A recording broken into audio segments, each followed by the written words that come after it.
விளிம்பு குரல் தமிழுறவுகளை வணக்கம். நம்முடைய பெரம்பலூர் நாடாளுமன்ற உறுப்பினர், மக்களவை உறுப்பினர் ராஜா எழுந்தாலே நாடாளுமன்றம் அதிரும். சமீபத்தில் அவர் திராவிடத்தை உயர்த்தி பிடித்திருக்கிறார்.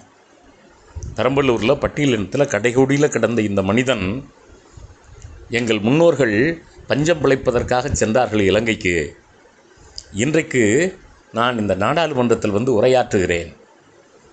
இன்றைக்கு என்னுடைய மகள் லண்டனில் படிக்கிறாள். இத்தகைய வளர்ச்சிக்கு யார் காரணம் தெரியுமா?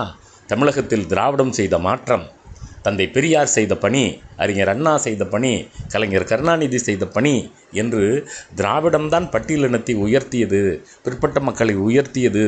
சமூகத்தினுடைய கடைகோடியில் இருக்கக்கூடிய மனிதனுக்கும் தேற்றம் திராவிடம்தான். அது இந்த இந்தியாவுக்கு தேவை என்று அவர் முழங்கிய போது, வழக்கம் போல அவர் தந்தை பெரியாருடைய கொள்கைகளை உயர்த்தி பிடிப்பவர் என்பது நம்முடைய விழிகளிலே தெரித்தது.